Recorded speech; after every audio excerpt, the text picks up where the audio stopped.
Hello friends, आज का हमारा टॉपिक है फॉलिस कैथेटर केयर के बारे में। इसमें हमने 3 कैटेगरी में डिवाइड किया है कि फॉलिस कैथेटर केयर हम लोग कैसे करेंगे। पहले कैटेगरी में है 1 पॉइंट में article requireds for follies care. B में है प्रोसीजर कि कैसे हम लोग उसको क्लीन करेंगे, क्या चीज़ें रहेंगी जिसके थ्रू हम लोग फॉलिस केयर को और अच्छे से और अच्छे बैलेंसली हम लोग उसको मेंटेन करेंगे। थर्ड में है observation of Foley catheter care, जिसमें कि हम लोग ऑब्जर्व करेंगे कि जो हमारे यूरो बैग है, हम उसकी ट्यूबिंग है, फॉलिस कैथेटर है, कोई खराबी तो नहीं आ गई है जिसके थ्रू इन्फेक्शन कम हो। तो पहला है article required for Foley catheter care कि कौन से आर्टिकल्स हम लोग यूज़ करेंगे फॉलिस केयर के लिए। तो एक बेसिकली हम लोग एक ट्रे यूज़ करते हैं जिसके अंदर एक स्टेराइल कॉस्पीस रहता है, एक स्पंज होल्डर रहता है और एक बाउल रहता है जिसके अंदर हम एंटीसेप्टिक सोल्यूशन या फिर कोई स्टेराइल सोल्यूशन यूज़ करेंगे।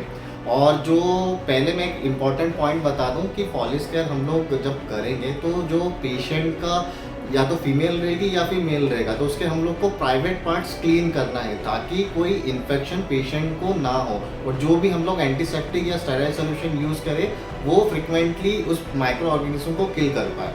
सेकेंड पार्ट है वो है प्रोसीजर। अब इसमें हम लोग ये जानेंगे कि क्या प्रोसीजर के थ्रू हम लोग फॉलिस केयर को मेंटेन करेंगे और प्रिवेंट करेंगे इन्फेक्शन के लिए। तो सबसे मोस्ट इम्पॉर्टेंट पॉइंट है हैंड हाइजीन। कोई भी प्रोसीजर करेंगे उसके पहले हमें हैंड हाइजीन करना है, जो कि हम WHO की गाइडलाइन फॉलो करते हैं।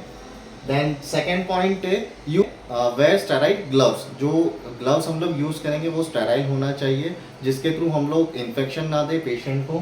थर्ड पॉइंट है टेक स्टेराइल एंटीसेप्टिक सोल्यूशन या फिर स्टेराइल सोल्यूशन। तो स्टेराइल सोल्यूशन के अंदर 3 चीज़ें आ सकती है।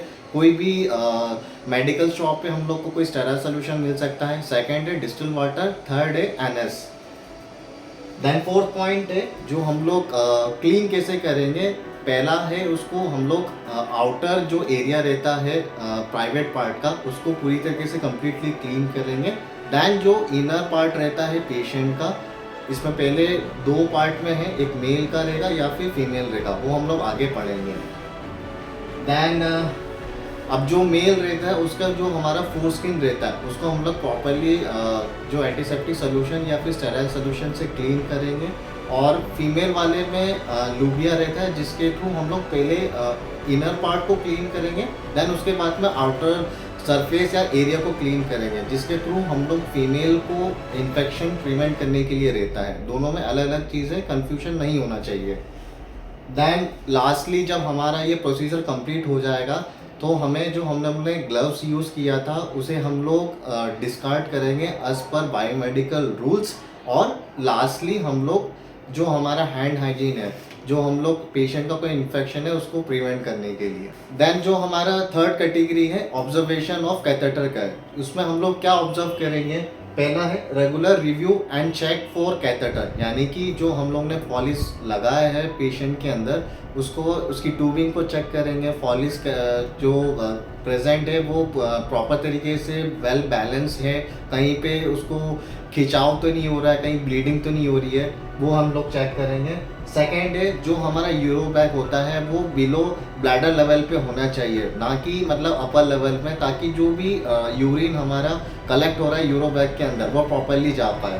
देन थर्ड है जो हमारा यूरो बैग है वो कभी भी जो हॉस्पिटल का जहाँ भी पेशेंट अवेलेबल है वहाँ पे फ्लोर पे टच नहीं होना चाहिए, ताकि जो माइक्रो ऑर्गेनिजम्स हैं वो यूरो बैग के थ्रू पेशेंट में स्प्रेड ना हो।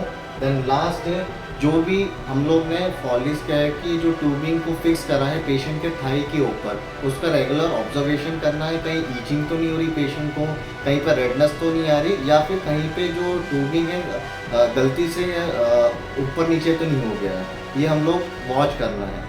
ऐसी ही इंफॉर्मेटिव वीडियोस के लिए लाइक और सब्सक्राइब करें हमारे चैनल को। Thank you.